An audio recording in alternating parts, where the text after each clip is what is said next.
Well, I want to say thanks for having me. I appreciate it. Okay, and we're starting a live now.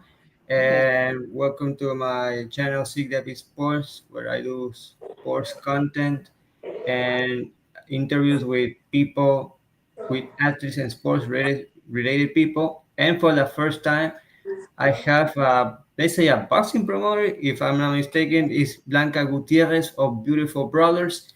And before we start this live, let me remind you that my guest here is a lady, so I suggest that you manage yourself with respect at all times.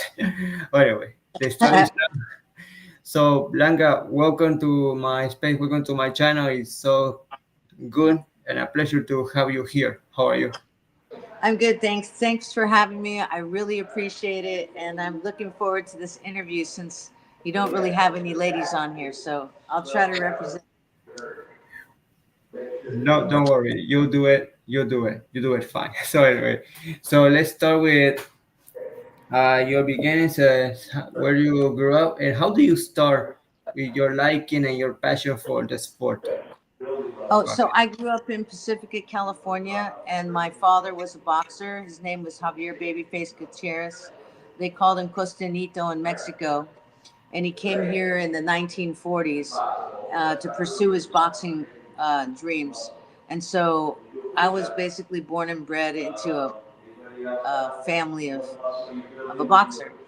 And I've always loved boxing because my dad loved it. He talked about it. So I was always into boxing. He didn't think girls should fight though, but I was always into boxing. Oh, okay. I see.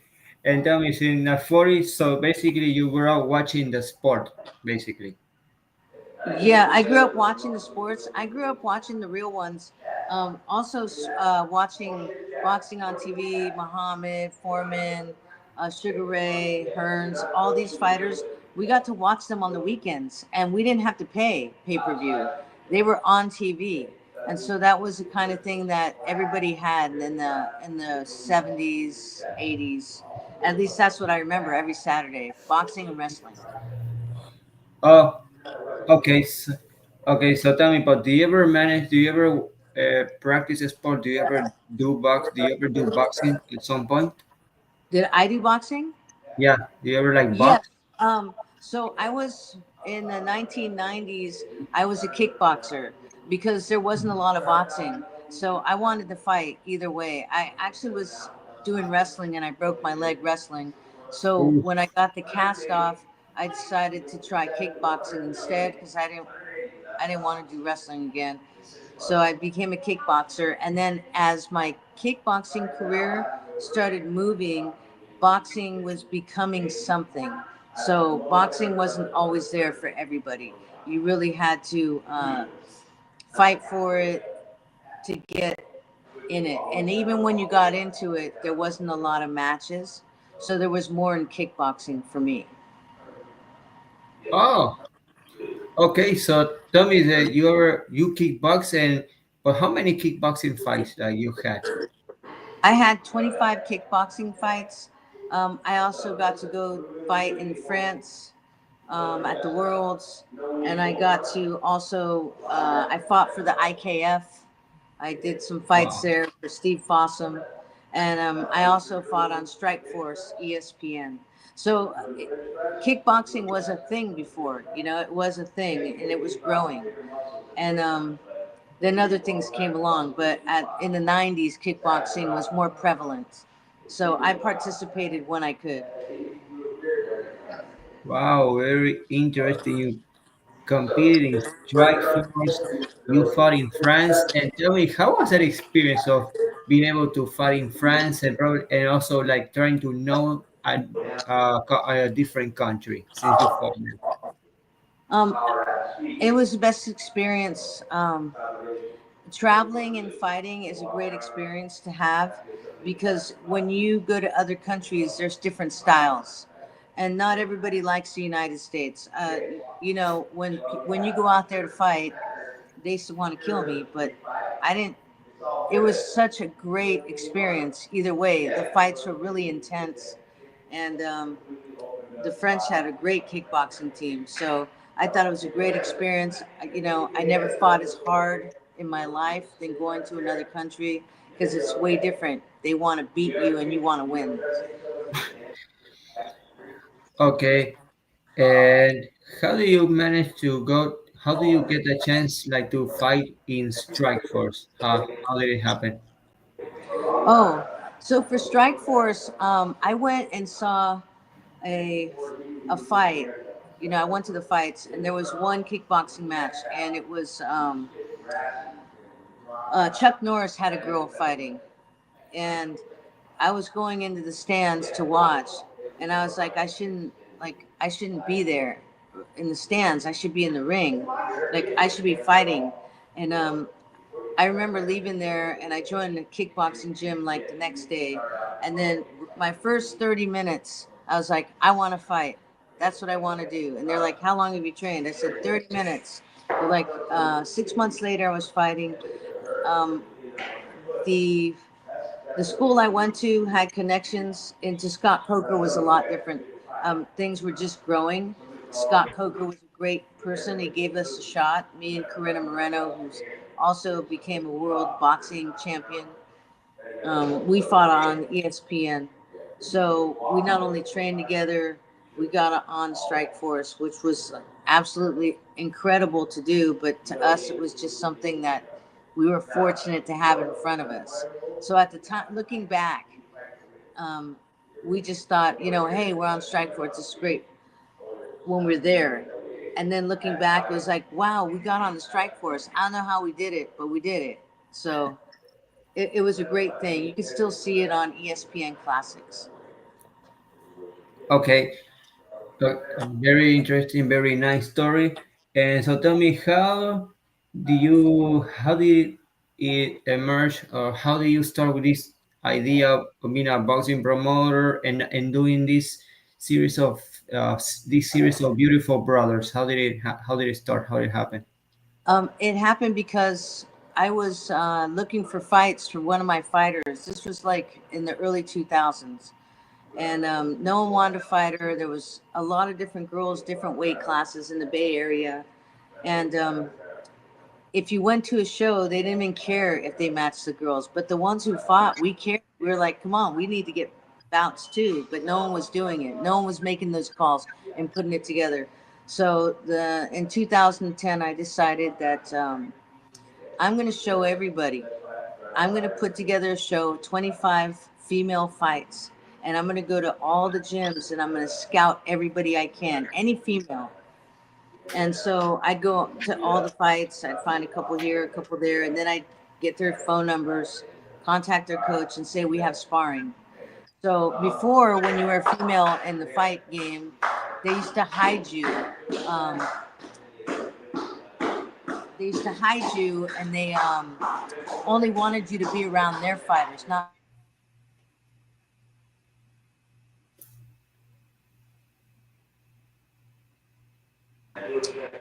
just let me handle it. Basically, let me get them all together, and I'll do all the work.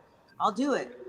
And so that's how it kind of became. I was like, okay, that now all the females were coming, everybody was sparring. It was a very beautiful thing. It was a concentrated effort. A lot of people were involved, a lot of females, ex-fighters. There was Martha Salazar, Dahlia, but there was a lot of them. There was a lot of ex-fighters who, once you finish your career, we wanted to see the next generation move up. So once we started getting all these fighters together, we sparred too, they sparred. Then we started getting professionals involved, like even Sinisha Estrada, Michaela Mayer. There was a lot of fighters that were actually, if we asked them if they can please show up, or if one of our contacts asked us, please, can you show up? They would show up because they believed in the same vision we had to make women stronger, better, more competitive. So once I had all that sparring together, I knew that I could have a show. And then we decided to put a show on, and it was a lot of work. And I had a good mentor, Jerry Hoffman, who threw shows out in Santa Cruz and at the Hilton out there, I believe. And so he decided to show me the ropes. And once he started showing me the ropes, I took it from there. And then, you know, the rest is history. We've had a lot of different countries on our shows because we're legit, and we put a lot of time and effort um, in matching the best fighters around. Like I don't base my show on novices. I base my show on the best female fighters. Um, it's better to get fights before you, unless I do a tournament. It's better to get fights before you're going to fight other countries because you have to be an open fighter for the most part. Oh, wow, very interesting and very that's a very nice initiative that you did. That in some way that not only you're promoting boxing, but you're helping you helping these girls like develop their amateur careers and then pro careers, if we can say that. Yeah, a lot of things that we do too. So I also, I'm a high performance coach at the Olympic Training Center for the youth team. I've been there for 9 years. So I go like maybe 3 times out of the year over to camp. And so a lot of the stuff I do and I learn there, I bring it back, and we do like training. We use different training from different coaches. So we do a lot, and I feel like we've advanced a lot of people's careers. I mean, but I could take some credit for some things, but it's really been a collective effort of like you have. It's hard for what I do. Other people open the doors for what I do, and that other people, for those people that open the doors for me, other people open the doors for them. Like a lot of people don't realize that. Clarissa Shield won 2 gold medals. That was really important. Um, but what was more, like, there was a step before that. There was a lady named Christy Halbert who worked at the Olympic Training Center also, who was one of the first world coaches on USA, a female. She's the one who got women in the Olympics. She tried for 15 years. So she was part of the issue about Olympics, and she helped solve a problem. Before her, there was people like Jamie Johnson, the ones who were sparring with Layla Ali. There's like all these things that needed to be done for me to be able to do this. And it's a big effort of a lot of people.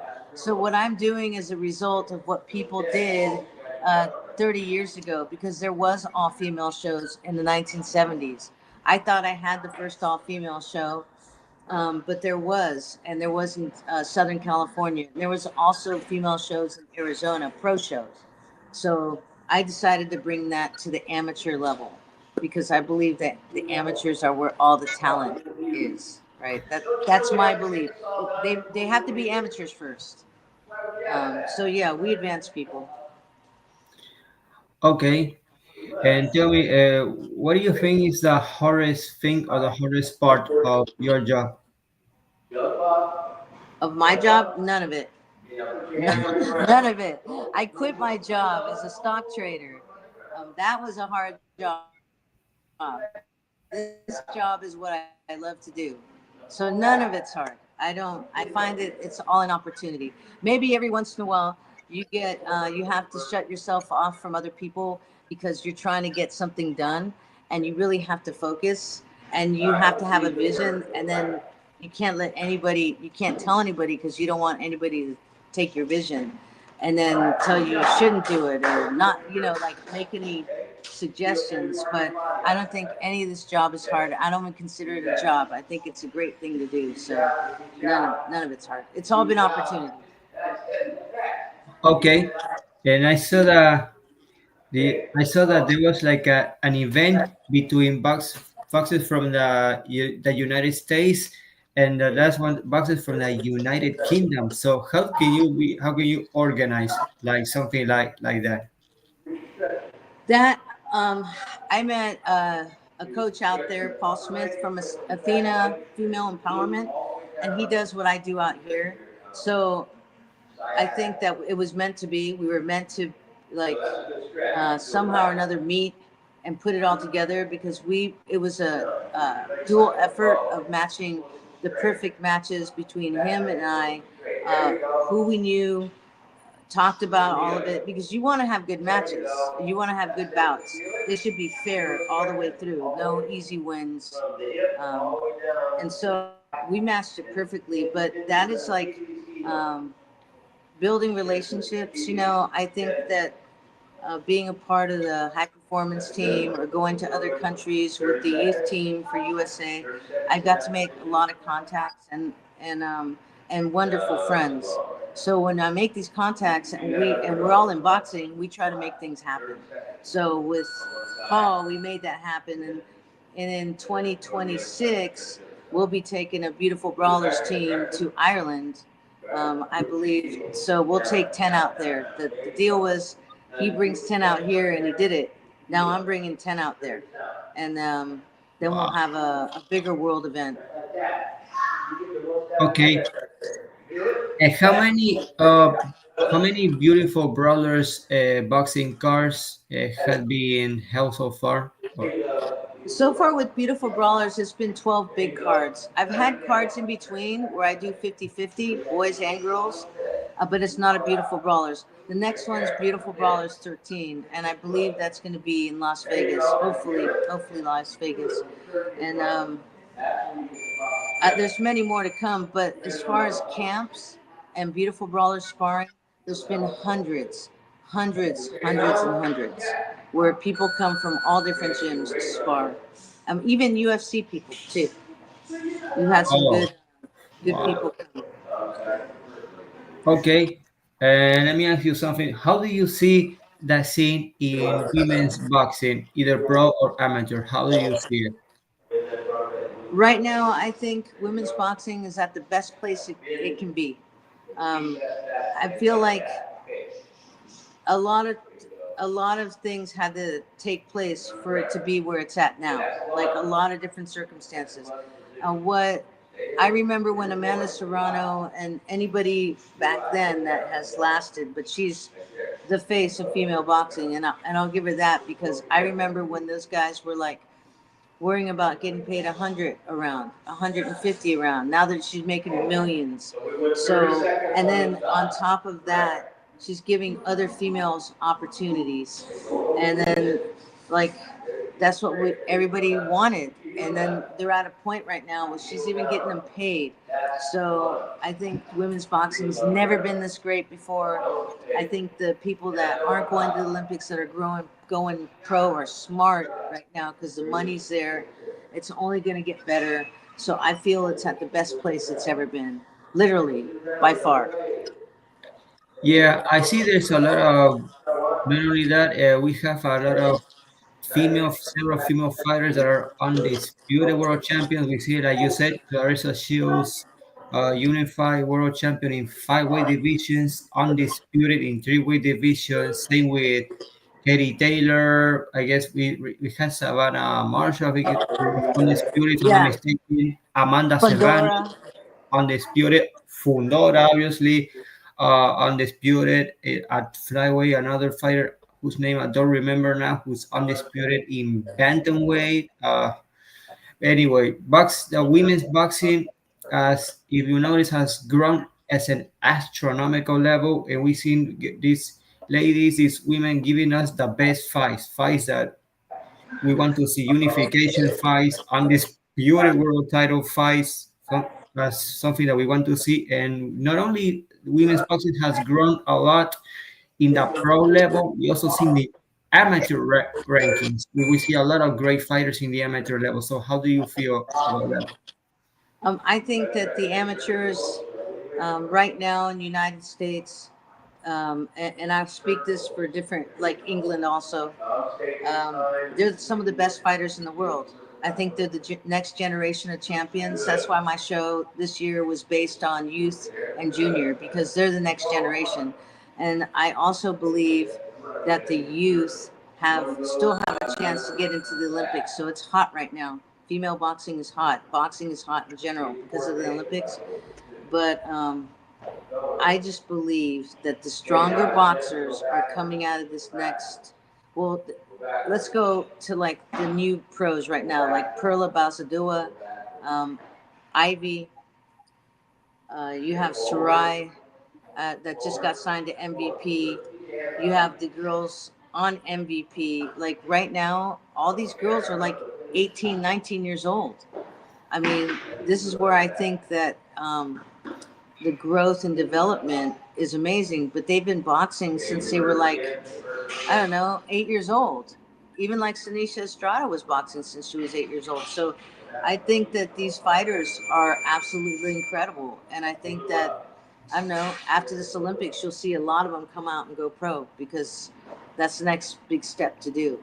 So I believe in them and I think they're going to be better than what we got now. Okay. And tell me, which fighters like do you like to watch now? Which ones are your favorite ones? Amateurs or pros? You can say both, either in the women's boxing and men's boxing. Either way, you can Okay, say. so here's some amateurs I love to watch. Faith Gomez out of Stockton. You should watch her. Go get her fighter. Alize Hernandez.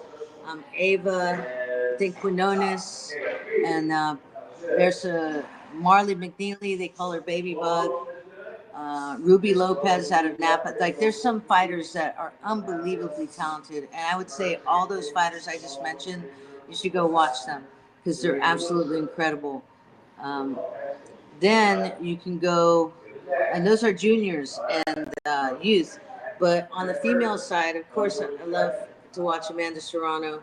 You know, I'll always love that. I like that lady from Spain that fought Alicia Baumgartner. I forgot I forgot her name right now, but she fought Alicia the last fight. I think she was incredible. Of course, I like to watch Shields and Franchon Cruz. You know, even though you know some of these girls I've known forever. You know, so I like to watch them. Fundora, out of England, you know, Ruby White. There's another girl I just met out of England, Brooke Matthews, Marshall Miller. She reminds me a lot of Savannah Marshall, but I think she's even better. So there's some girls out of England too, and the amateurs that are amazing. I don't know all their names out of England or out of India, but if someone's to say, uh, what show would you want to go to watch a fighter? I think I seriously want to go watch Fundora because I saw her at my shows as an amateur, and I haven't seen her fight professionally. But I'd like to see her fight. Oh, okay. So tell me, and how do you feel when you make these kind of events? Because you're making these cards, and the best fighters fight not only from other fighters of other countries, like fight each other.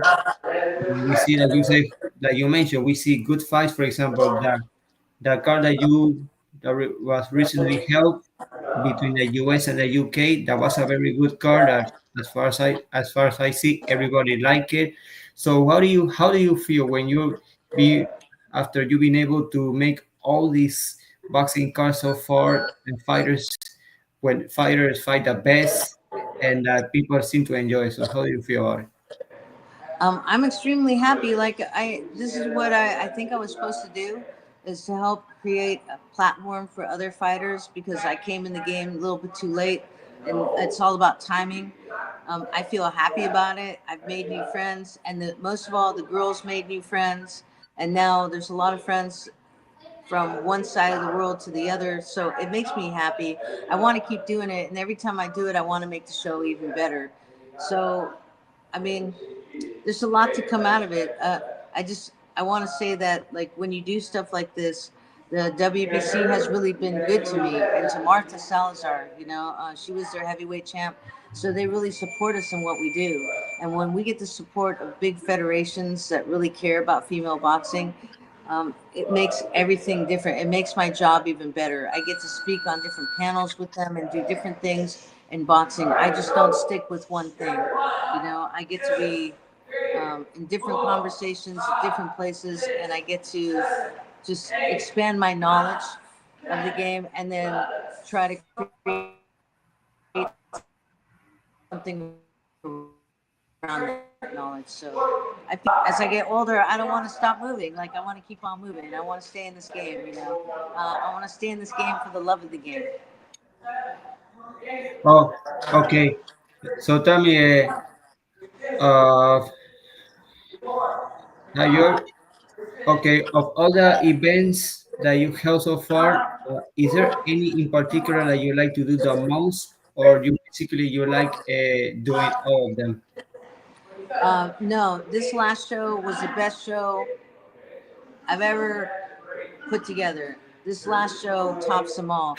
The girls from England were incredible. The girls from the United States were incredible. Everything came together. I had some really good people helping me, and I just think that this show topped everything. And then there's more opportunities because of this last show, and we got a lot of big things planned with England, and hopefully with Ireland also. So this is the show that changed a lot of things for me. Okay, let me ask you something. What do you think needs to happen so women's boxing can improve like more, and so it can gain more notoriety? What do you think needs to happen so it can improve more? The only thing that I see in women's boxing that I would improve is sometimes some of the pros come out and they have like tomato can opponents. If the person has lost 28 fights or 30 fights and they won one and you're making your pro debut, that kind of gets on my nerves. I don't I don't I don't like it. But I get what people are trying to do. They're trying to build up their fighter. But that's the one thing I think needs to improve. The other thing that needs to improve is like people don't need to fight about who's the face of boxing. People don't have to fight like that. Fight each other to prove who's better. If it's Clarissa or Amanda or Katie, like people shouldn't fight about that because um, I mean it's interesting, but there's not just one face of boxing. And if we were to say there is one, I mean, it's hard to say, it really is hard to say. Some people have contributed more than others. Some people, without their contribution, women's boxing wouldn't be where it's at.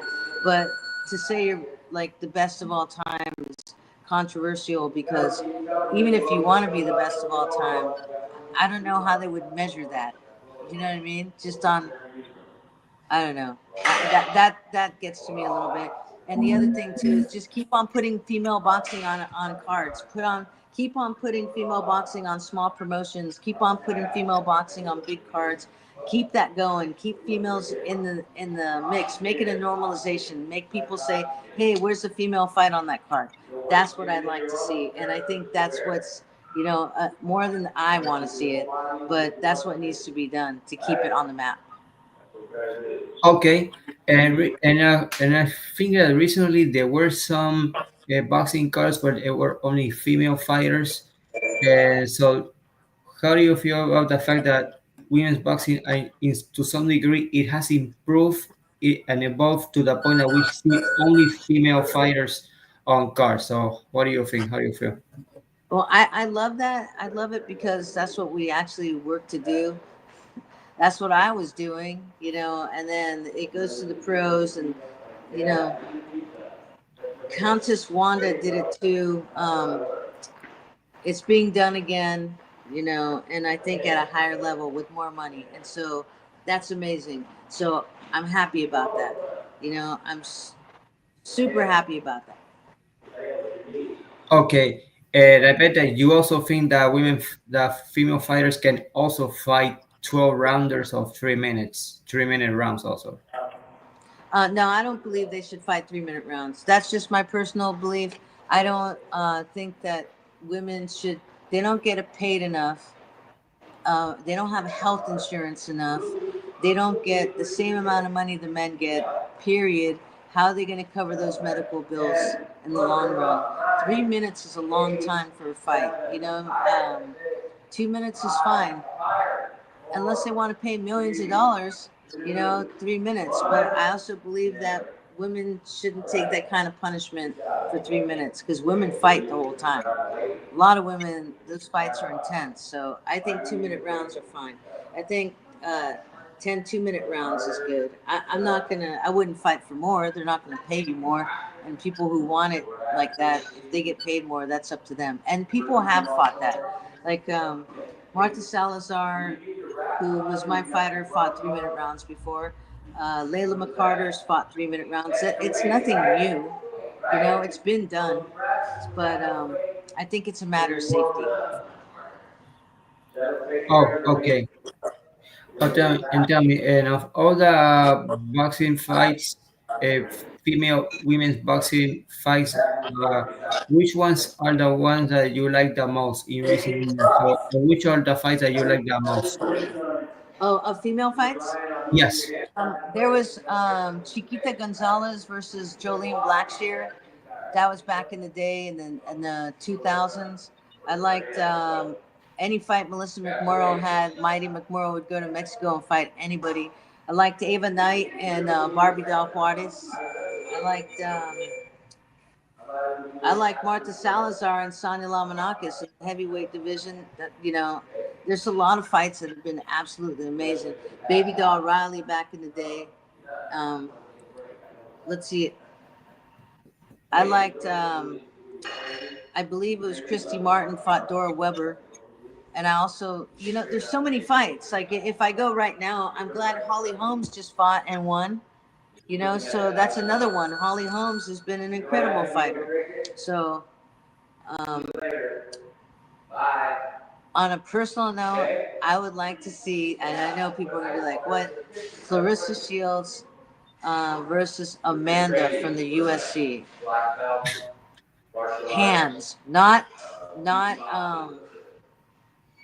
no jujitsu, no MMA, just hands. Because I believe Amanda's amazing, you know, and I think she's got heavy hands. So I don't, I don't know. I like to Wow. see Cyborg and Clarissa too. Okay. And tell me, besides being a this boxing promoter of Beautiful Brothers, do you also like teach boxing? Are you like a boxing coach or trainer? Yeah, I own a gym called Babyface Boxing. I named it after my dad, and I'm a coach here. I coach a lot of different classes. I coach. I'm all inclusive.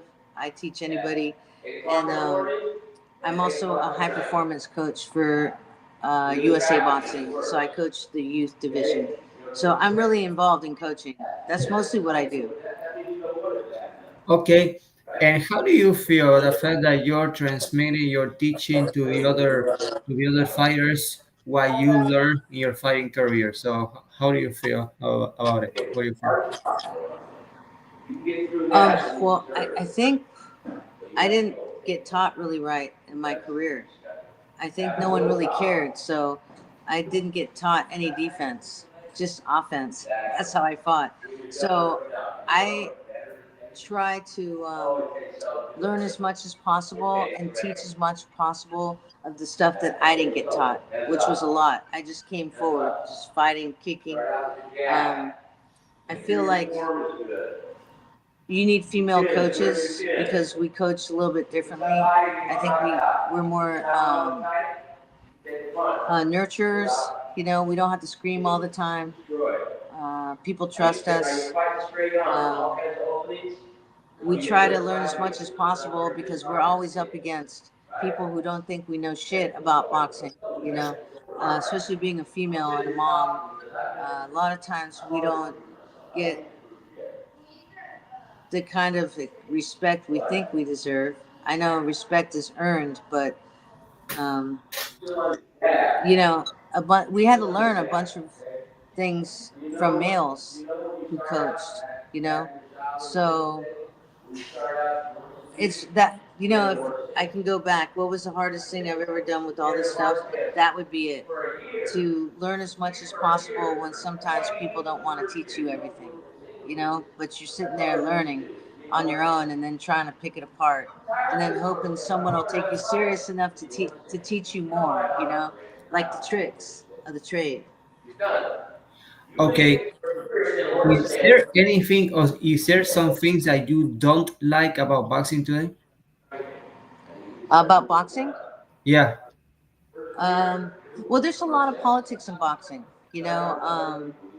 But you just have to learn to maneuver. So yeah, there's boxing gets dirty. You know, it gets dirty, especially in the pro game.